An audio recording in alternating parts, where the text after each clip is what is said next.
الرجس أهل البيت ويطهركم تطهيرا.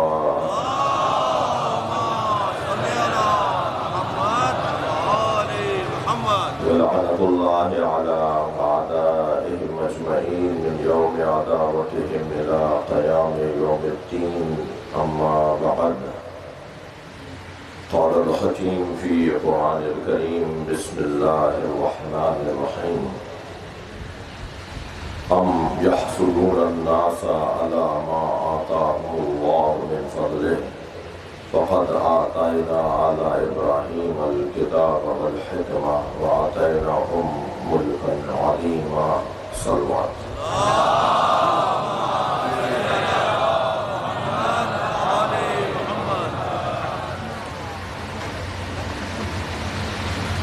سورہ مبارکہ نساء کی 56ویں آیت ہے۔ اللہ اپنے اس کلام میں معاشرے کے، سماج کے ایک اہم ترین مسئلے پر رہنمائی عطا کر رہا ہے۔ خالق کا کلام قرآن اور مخلوق کا کلام نہج البلاغہ، یہ دو ایسے کلام ہیں جو وقت کے محتاج نہیں ہیں۔ وقت ان کا پابند ہے، یہ وقت کے پابند نہیں ہے۔ یہ ایک قرآن اور دوسرا تفسیر قرآن، یہ ہماری رہنمائی کے لیے قیامت تک بولتے رہیں گے۔ میں اور آپ سورج کو دیکھ کر چلتے ہیں، سورج علی کو دیکھ کر چلتا ہے۔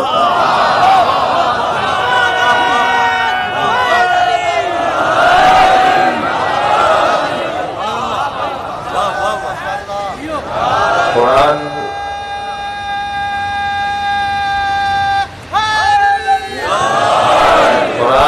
ہمیشہ نیا اور تازہ، اور تفسیر قرآن نہج البلاغہ ہمیشہ تازگی عطا کرنے والی کتاب۔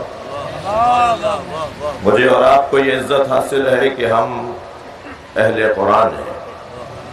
ہماری رہنمائی کا منبع اول قرآن ہے۔ ہم سب سے پہلے قرآن سے پوچھتے ہیں، اور پھر حدیث سے پوچھتے ہیں، پھر عقل سے جا کے رابطہ کرتے ہیں، پھر نیک لوگوں کے اتفاقی مشورے پر عمل کرتے ہیں، جسے قرآن، سنت، عقل اور اجماع کہا جاتا ہے۔ ہمارے یہ 4 مدارک اور ذرائع دینیہ ہیں۔ سب سے پہلا ذریعہ دین، سب سے پہلا ماخذ دین قرآن ہے، پھر حدیث ہے، اور حدیث کے لیے یہ روشن پیغام کہ اگر ہماری کوئی حدیث قرآن سے ٹکرائے فَاضْرِبُوهُ عَلَى الْجِدَارِ، اسے دیوار پہ مار دو، وہ ہم کہہ ہی نہیں سکتے۔ ماخذ اول، منبع اول قرآن ہے۔ اور یاد رہے میرے محترم سننے والوں کو کہ کہیں اگر حدیث میں آپ کو قرآن سے ٹکرتی ہوئی اور ٹکراتی ہوئی اور تضاد اور متضاد حدیث نظر آئے تو ہمیں قرآن کو اولویت دینا ہے،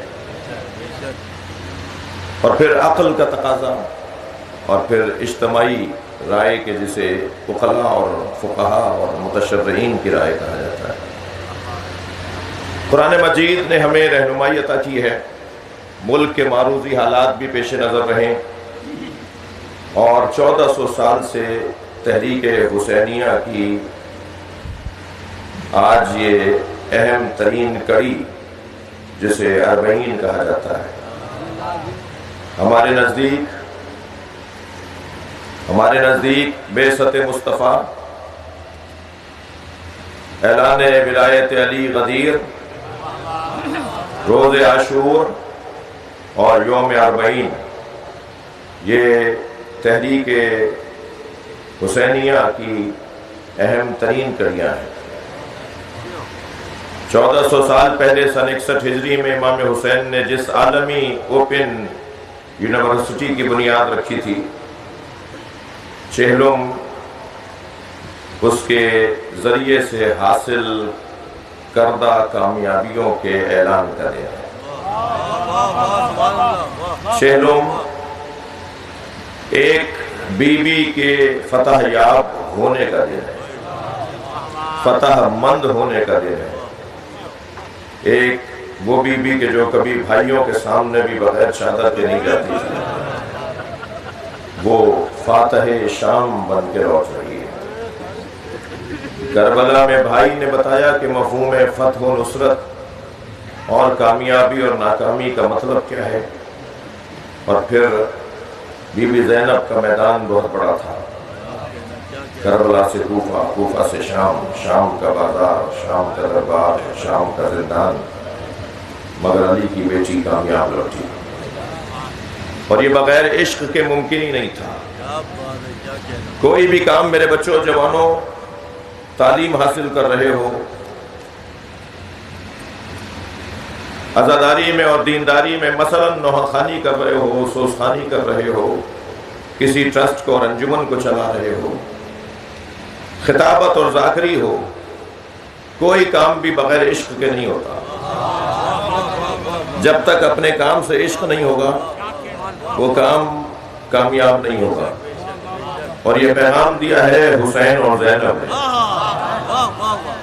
حدیث عشق دو بابست کربلا و دمشق، یکے حسین رقم کرد دیگرے زینب۔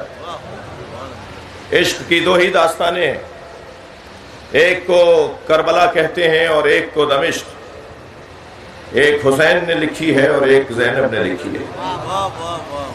تصور نہیں کیا جا سکتا موسم کی نامساعدگی کے باوجود مجمع، لوگوں کا ازدحام، شرکت، وہ نجف سے کربلا کا رستہ ہو یا پاکستان کے مختلف شہروں میں مرکزی اجتماعات میں شرکت کا ارادہ ہو، یا مجلس عزائے حسین اربعین کی مجلس میں اس طرح جڑ کر بیٹھنا ہو کہ بعض لوگوں کو شاید پہلو بدلنے کی جگہ بھی نہیں مل رہی۔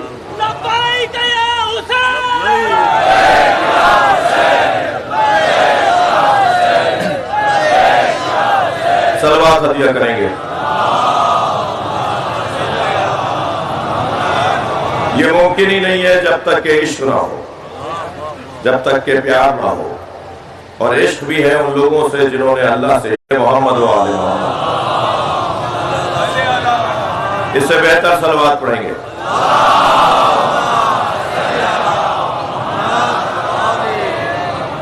عزیزو، قرآن نے اس آیہ کریمہ نے جو میں نے آپ کے سامنے تلاوت کی ہے، اس نے سماجی اور معاشرتی ایک مسئلے کی طرف ہماری رہنمائی کی ہے، اور وہ مسئلہ ہے دشمنی کا مسئلہ۔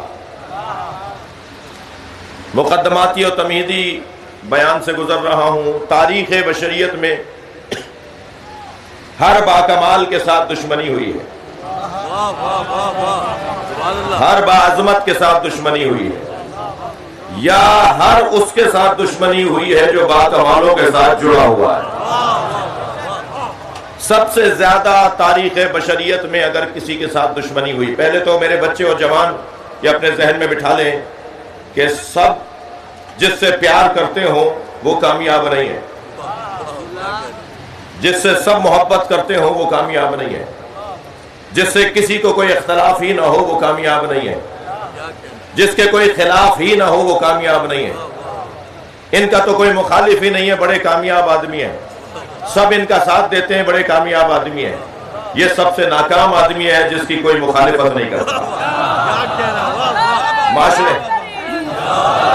معاشرے میں تین طرح کے لوگ رہتے ہیں، معاشرے میں تین طرح کے لوگ رہتے ہیں، وہ جس سے سب محبت کرتے ہوں، وہ جس سے سب نفرت کرتے ہوں، وہ جس سے کچھ محبت کرتے ہوں اور کچھ نفرت کرتے ہوں، وہ کہ جس سے سب نفرت کرتے ہوں، وہ کہ جس سے سب نفرت کرتے ہوں وہ کافر ہے، وہ کہ جس سے سب محبت کرتے ہوں وہ منافق ہے، وہ کہ جس سے کچھ پیار کرتے ہوں اور کچھ نفرت کرتے ہوں وہ مومن ہے۔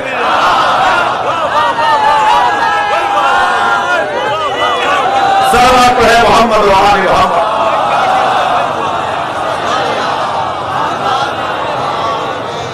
یہ کوئی قاعدہ نہیں ہوا کہ سب محبت کرتے ہیں، کوئی ان سے اختلاف نہیں کرتا. جس سے کوئی اختلاف نہیں کرتا وہ منافق ہے. یہ ہو ہی نہیں سکتا کہ کوئی اختلاف آپ سے نہ کرے. یہ کتنے معتبر ہیں کہ ان سے تو کوئی اختلاف کرتا نہیں ہے، اللہ سے بہت سے اختلاف کرتے ہیں. یہ تو بہت بڑے آدمی ہیں کہ ان سے کوئی اختلاف نہیں کرتا، مگر نبی مکرم سے کچھ لوگ اختلاف کرتے ہیں. تو اس آدمی کو کیا کہیں گے؟ یاد رہے کہ دشمنی کے 4 سبب ہیں. کسی کی کسی سے دشمنی نہیں ہوگی مگر ان 4 وجوہات کی بنیاد پر. چوتھا سبب ہے جس کے لیے میں نے آیت تلاوت کی ہے. اور کائنات میں، تاریخ بشریت میں جتنی دشمنی نبی کے گھرانے سے ہوئی، اتنی دشمنی کسی سے نہیں. میرے مولا سجاد فرماتے ہیں کہ اگر ہمارے نانا رسول نے ہم سے محبت کرنے کا حکم نہ دیا ہوتا تو بھی اس سے زیادہ ہم پہ ظلم ممکن نہیں تھا. یہ تو حکم دیا تھا کہ ان سے محبت کرنی ہے، تب ہمارے ساتھ یہ ہوا ہے. نام لینا برداشت نہیں، گوارا نہیں ہے کوئی اپنے بچے کا نام علی رکھے. 80 سال تک یہ ماحول بنائے رکھا.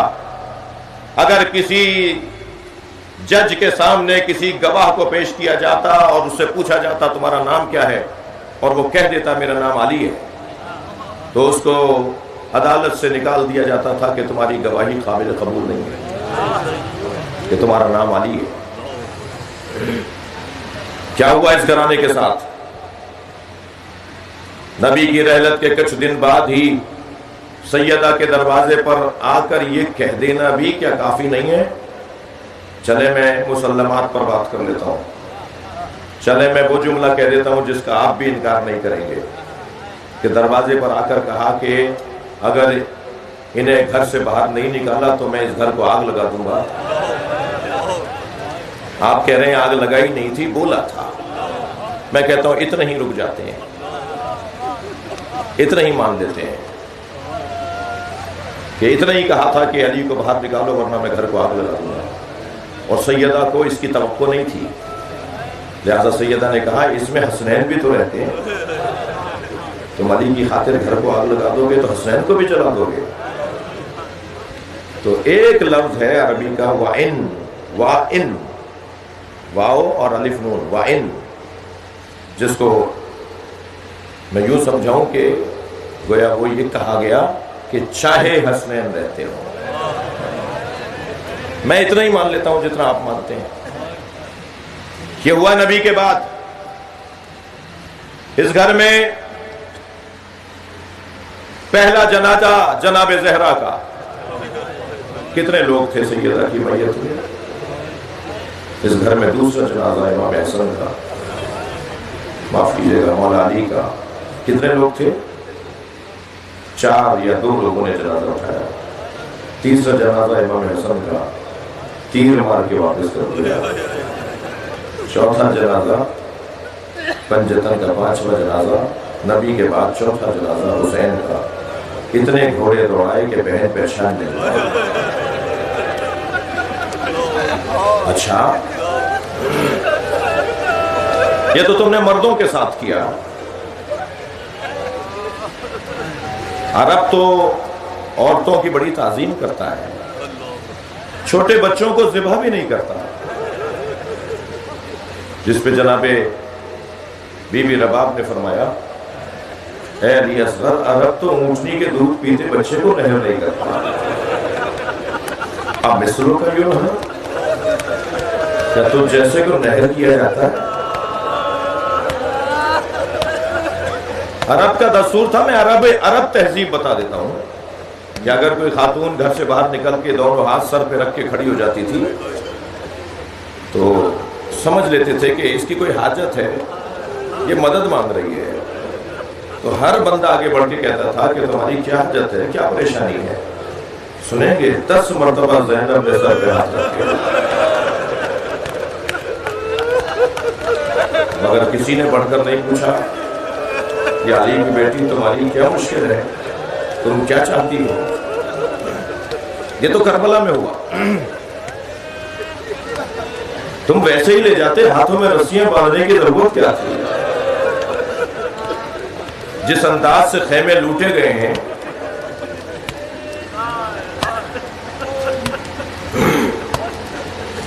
میرے اس بھائی کے ہاتھ میں مثال کے طور پہ قلم ہو، میں مانگوں تو یہ مجھے دے دے گا، میں اگر مانگے بغیر اس کے ہاتھ سے چھین لوں تو 10 منٹ تک تو اس کا مزاج بگڑا رہے گا کہ میرے ساتھ زیادتی ہو گئی، توہین ہو گئی۔ ایسے ہی مختار کے دربار میں ایک یزیدی سپاہی کہتا ہے کہ زین العابدین کے نیچے سے بستر میں نے کھینچا۔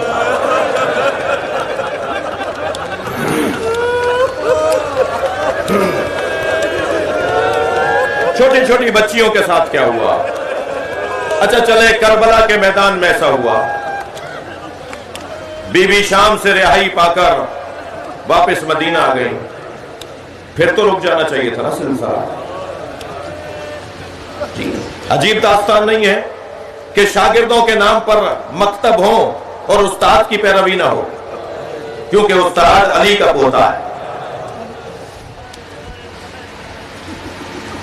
کہاں کہاں اتنا بڑا نام، خواجہ حسن نظامی، خواجہ حسن بصری، زہاد ثمانیہ میں سے ایک زاہد، 8 بڑے زاہدوں میں سے ایک زاہد جناب خواجہ حسن بصری۔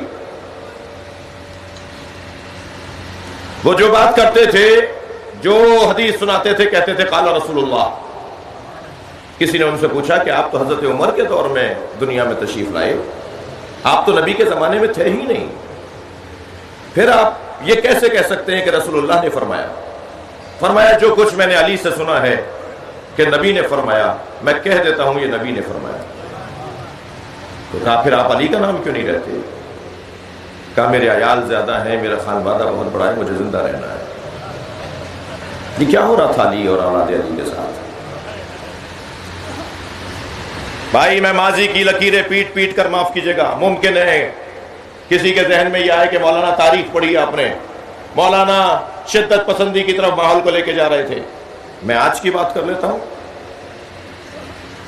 امارات میں کیا ہو رہا ہے علی کے چاہنے والوں کے ساتھ؟ سعودی عرب میں کیا ہو رہا ہے علی کے چاہنے والوں کے ساتھ؟ کیا جرم ہے ان کا؟ یہی نہ کہ اس کا نام علی رضا ہے، اس کا نام عمران حیدر ہے، اس کے موبائل سے تم نے ایک ریکارڈ نکال لیا ہے، وہ مجلس کی دعوت دے رہا تھا، وہ فلاں جگہ دعائے کمیل میں بلانے کا کہہ رہا تھا کہ آج ہمارے گھر میں دعائے کمیل آ جانا مثلا۔ یہی قصور ہے نا اس کا، جو امارات سے نکالا جا رہا ہے اور نکالا بھی نہیں جا رہا، گم کیا جا رہا ہے۔ اور ہماری مقروض حکومت، ہماری کشکول بردار حکومت اتنی بھی آنکھوں میں آنکھیں ڈال کے بات نہیں کر سکتی کہ ہمارے شہری کو واپس کرو۔ کتنے لوگ وہاں ناپید کر دیے گئے، گم کر دیے گئے، اب بھی گم ہیں۔ سعودی عرب سے کیا ہو رہا ہے ہمارے ساتھ؟ ان عرب ممالک میں ہمارے ساتھ کیا ہو رہا ہے؟ دور کیوں جا رہے ہیں؟ سمندر پار کیوں جا رہے ہیں؟ پاکستان میں کیا ہو رہا ہے؟ کیا پاکستان میں آرمی چیف شیعہ لگ سکتا ہے؟ کیا پاکستان میں صدر مملکت شیعہ ہو سکتا ہے؟ کیا پاکستان میں وزیر اعظم شیعہ بن سکتا ہے؟ عجیب داستان ہے۔ جب جناب محترم عالی جناب ڈاکٹر عارف علوی کو صدر بنایا جا رہا تھا تو اس پہ تحقیق ہو رہی تھی کہ علوی کیوں لکھا جاتا ہے، کہیں یہ شیعہ تو نہیں ہے؟ اس وقت ہم نے ایک جملہ کہا تھا کہ یہ کیا داستان ہے؟ پاکستان کا بنانے والا شیعہ ہو سکتا ہے، پاکستان کا چلانے والا شیعہ نہیں ہو سکتا۔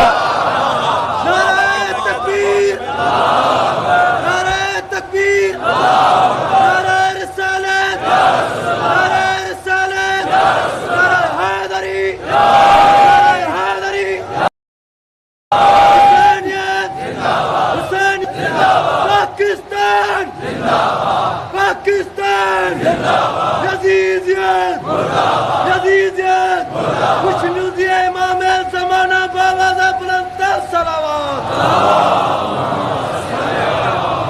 کیا میں خواہش کر سکتا ہوں کہ دائیں بائیں جو میرے دوست بیٹھے ہیں وہ اگر فرش بھی نہیں بچھا ہوا تو مٹی پہ بیٹھ جائیں؟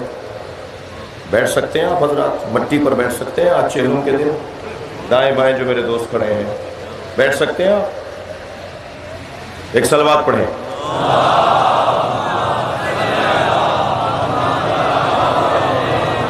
ان کے بیٹھنے تک ایک اور صلوات پڑھیں۔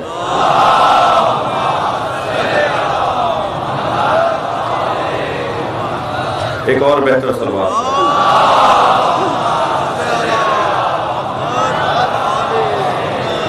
ظاہراً مسئلہ کرسیوں کا ہے، ایک اور صلوات پڑھیں محمد اس سے اچھی اور بڑی صلوات پڑھیں۔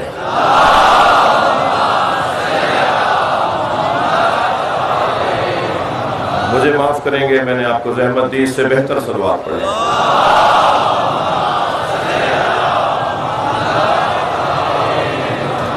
توجہ ہے حضرات کی؟ آپ نے صرف داڑھیوں والے ملا دیکھیں، میں آج آپ کو ٹائیوں والے ملا دکھاؤں؟ مائنڈ سیٹ صرف ملاؤں کا خبر بنا ہوا نہیں ہے، ہمارے یہاں کوٹ پینٹ والوں کا بھی مائنڈ سیٹ ہے۔ کیوں لکھا جاتا ہے مذہب کا کالم پاکستان کے ریاستی حفاظتی اداروں کے فارموں پر؟ کیوں پوچھا جاتا ہے کہ تم شیعہ ہو یا سنی؟ کب ختم کرو گے؟ پاکستان کو مسلم ریاست رہنے دو، مسئلہ کی ریاست نہ بناؤ۔ لبیک یا حسین۔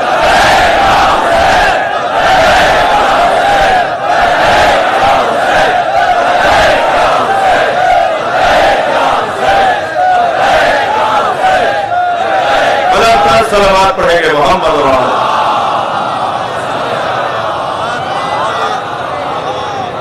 عزیزان گرامی، اہل بیت کے ساتھ جو ظلم ہوا اس کا تجزیہ اور تحلیل پیش کر رہا ہوں، اور آج اہل بیت کے چاہنے والوں کے ساتھ جو زیادتیاں ہیں اس کا تجزیہ اور تحلیل پیش کر رہا ہوں۔ پہلے تو پیغام پہنچا دیجئے ان لوگوں کو جو ٹھنڈے کمروں میں بیٹھ کر ہوٹل کے کمرے بند بک کروا کر علی ولی اللہ کی اذانیں بند کرنے کی باتیں کر رہے ہیں۔ ان کے بڑے منو مٹی کے نیچے دب گئے، انہیں کیڑے کھا رہے ہیں، اور ہم آج چوک پر بھی علی ولی اللہ بول رہے ہیں۔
پاکستان میں ہمارا کوئی دشمن نہیں ہے، سنی ہمارے بھائی نہیں، ہماری جان ہے۔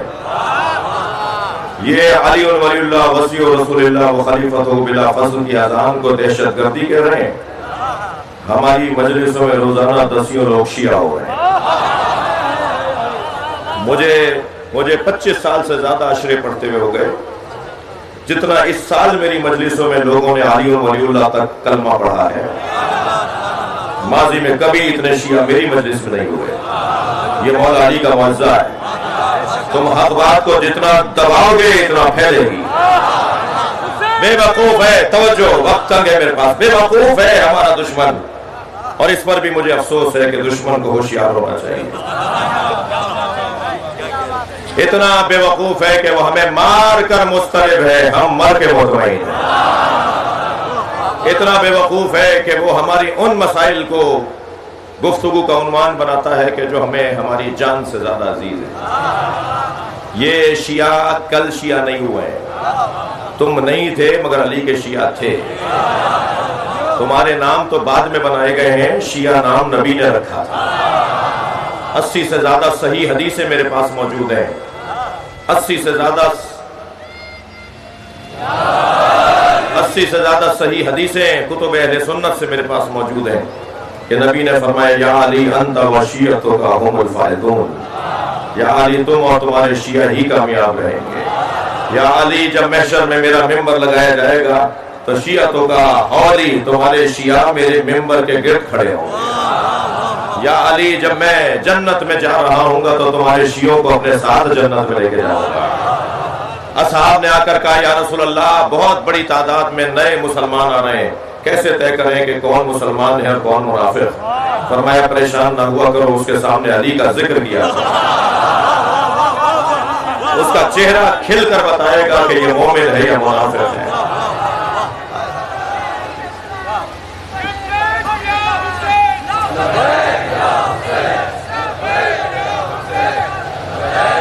مل کر جواب دے دیجیے گا، جواب دینا بلند تر صلوات پڑھ رہے محمد و آل محمد۔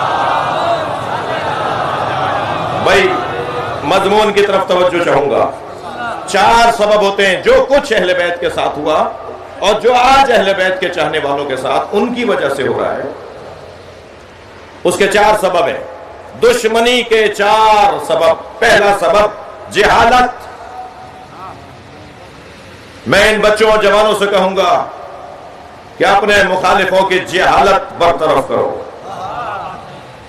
یہ سوشل میڈیا، یہ فیس بک، یہ واٹس ایپ، یہ جتنے بھی رسانے ہیں انہیں مثبت استعمال کیا جائے۔ چھری ہے، سیب کاٹیں یا خدا نخواستہ کسی کا گلا، ہمیں اس کی مخالفت نہیں کرنی۔ مخالفت کرنا بے وقوفی ہے، بات ہی نہیں کرنی چاہیے اس موضوع پر۔ اس کا مثبت جو استفادہ ہے اس کی طرف توجہ کی ضرورت ہے۔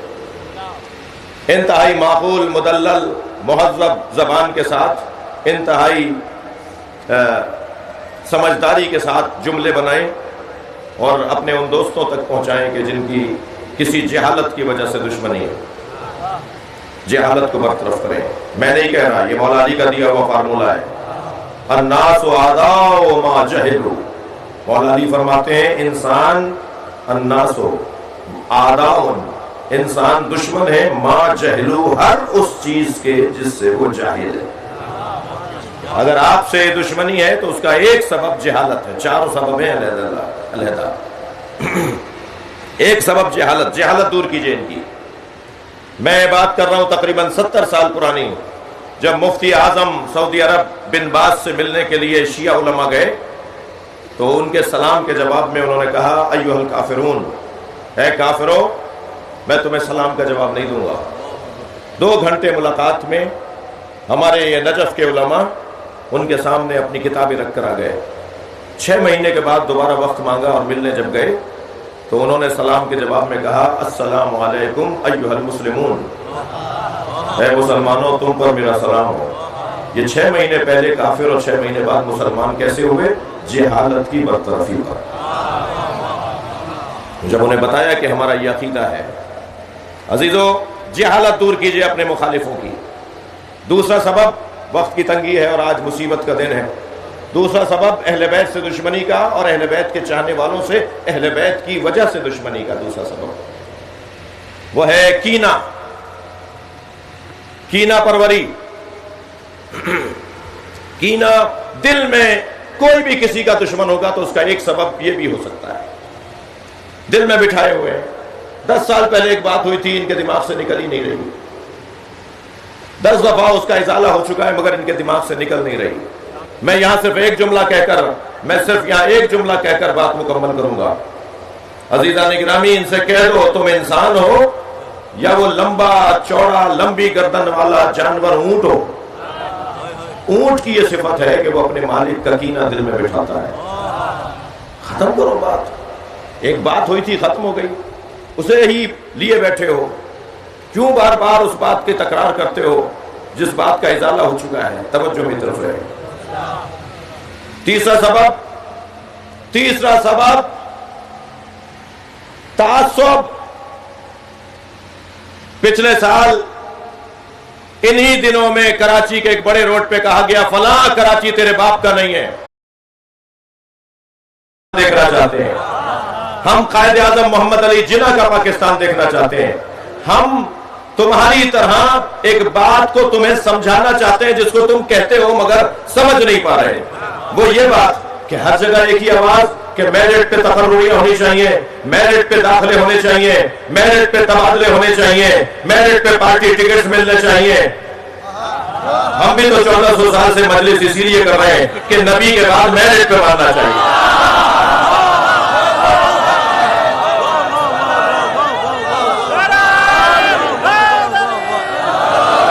اور پاکستان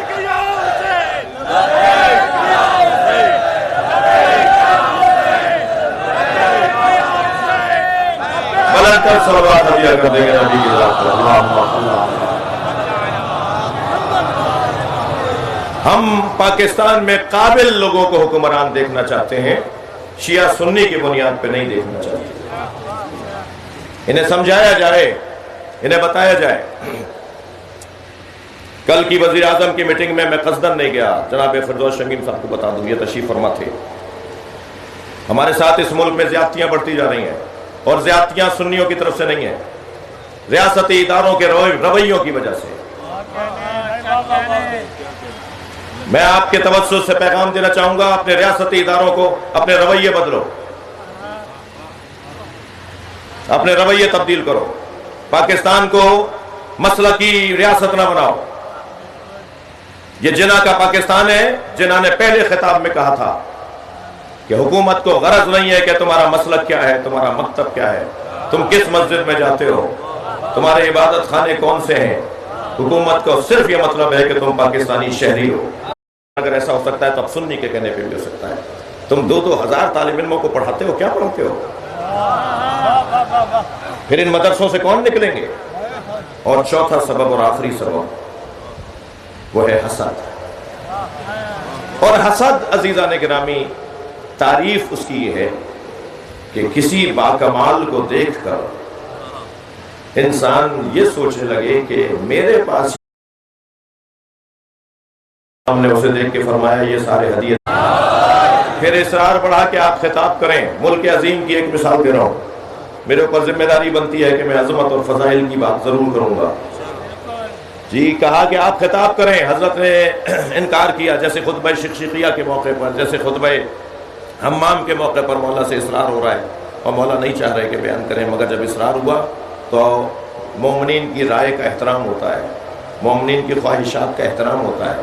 اگر کوئی مومن آپ سے کہہ رہا ہے تو اس کا دل رکھیں، کعبے سے زیادہ محترم ہے اس کا دل۔ تو جب مولا حسن سے اصرار ہوا کہ آپ فرمائیں، کچھ تو کہیں، تو حضرت نے خطبہ ارشاد فرمایا۔ پہلے میرے مولا حسن نے اہل بیت کی عظمت کو بیان کیا، اور عظمت اہل بیت کو بیان کرتے ہوئے خطبے کے اختتام پہ فرمایا، لو شئت جعلت عراق شاما، تم مجھے پہچانتے نہیں ہو، میں چاہوں ملک عظیم ذہن میں رہے، سلطنت عظیم یعنی امامت ذہن میں رہے، ولایت تکوینی کا مطلب ذہن میں رہے۔ میرے مولا نے فرمایا، لو شئت لجعلت عراق شاما، اگر میں چاہوں تو عراق کو شام بنا دوں، اور شام عراقہ، اور شام کو عراق بنا دوں۔ امام گویا فرما رہے ہیں میں جغرافیہ بدل سکتا ہوں، میں زمین کا نقشہ بدل سکتا ہوں، میں شام کی جگہ عراق کو رکھ دوں اور عراق کی جگہ شام کو رکھ دوں، میں چاہوں تو عراق کو شام بنا دوں اور شام کو عراق، وجعلت امرأة رجلا ورجلا امرأة، میں چاہوں تو مرد کو عورت بنا دوں، عورت کو مرد بنا دوں۔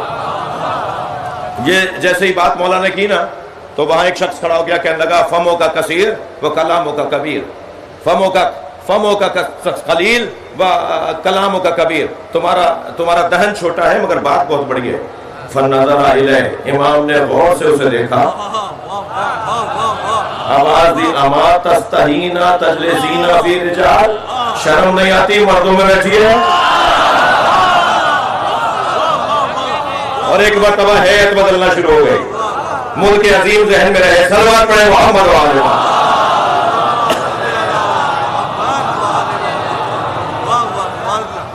توجہ کیا آپ نے؟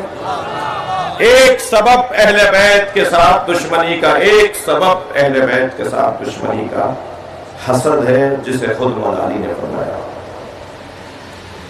لو ان الریاض اقلام والبحار مداد والجن حساب والانس کتاب ما احصوا فضائل علی بن ابی طالب۔ اگر ساری دنیا کے درخت قلم بن جائیں، سمندر روشنائی بن جائیں، جن حساب کرنے اور گنتی کرنے بیٹھے اور انسان لکھنے بیٹھے، ما احصوا فضائل علی بن ابی طالب، علی کے فضائل کو لکھ نہیں سکتے۔ وہ جو باکمال اور صاحب فضیلت وجود ہے، اس سے حسد ہوا ہے کہ جو اس کے بچوں کو کربلا میں مارا ہے۔ آج چہلوں کا دن ہے۔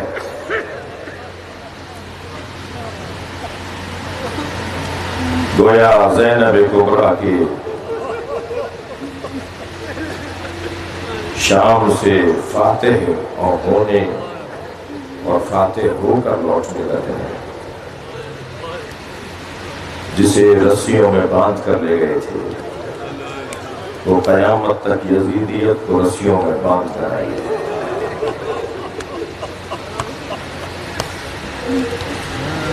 عزادارو، کیا ہو گیا ابو طالب کی اولاد کے ساتھ؟ علی اکبر جیسا خوب گرو مانا گیا، قاسم جیسا خلقت القمر مانا گیا، اور محمد جیسے دلارے مارے گئے، عباس جیسے کہ بازو کاٹ دیے۔ اور عزادارو، ایک تو 6 مہینے کا مجاہد ہے جسے حسین ابن علی پانی پلانے لے گئے تھے، اور جب لاشا واپس لے کر آئے ہیں تو چند لمحوں پہلے جو بچہ تڑپ رہا تھا وہ حسین کی گود میں اب تڑپ نہیں رہا تھا۔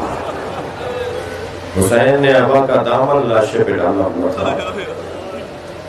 پیاسے بچے یہ سمجھے کہ علی اصغر کو پانی پلا دیا۔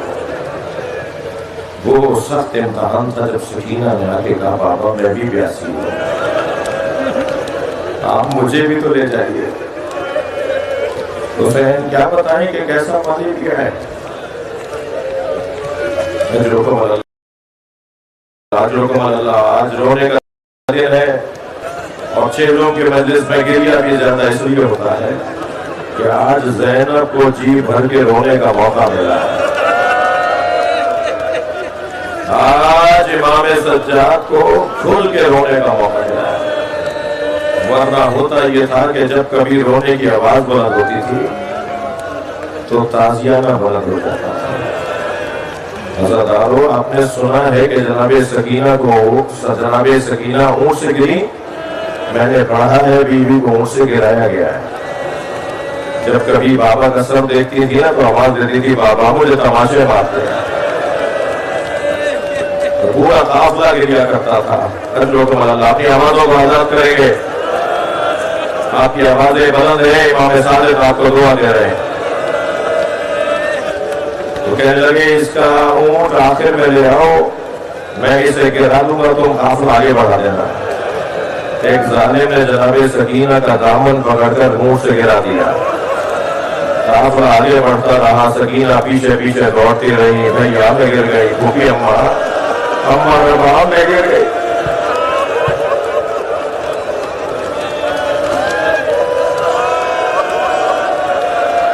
میں کچھ سال پہلے جب بی بی زینب کو سلام کرنے گیا تو بیروت کے راستے سے دمشق کیا ایئرپورٹ استعمال میں نہیں تھا، بیروت اترے اور وہاں سے ہم بالا بک سے اترے۔ جب بالا بک پہنچے نا تو مجھے کسی نے بتایا امام حسین کی 2 شہزادیوں کے مزار بالا بک میں بھی ہیں۔ میں جب ان کے مزار پر گیا تو وہاں جا کے اور رونا آیا۔ وہاں تاریخ یہ لکھی ہوئی تھی کہ ایک 9 سال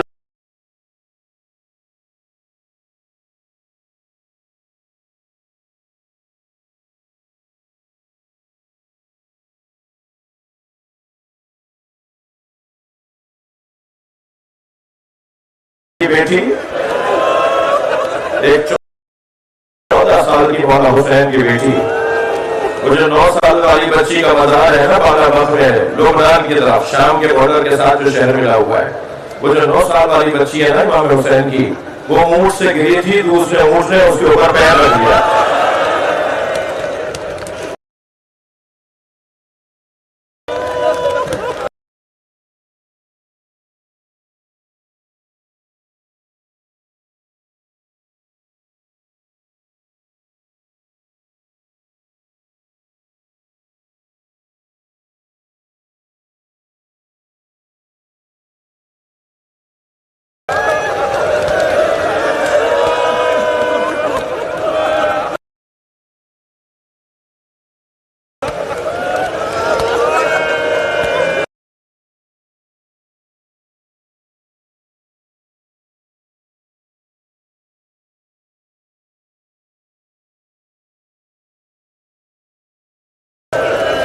دوسری جو 14 سال والی بچی تھی، پتھر مارے جا رہے تھے اس بی بی کے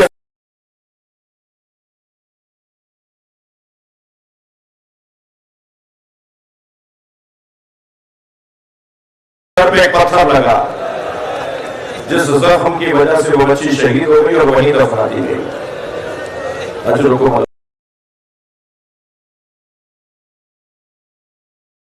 اجرکم اللہ۔ آج شہیدوں کا دن ہے، زینب بتا رہی ہے کون جیتا اور کون ہارا۔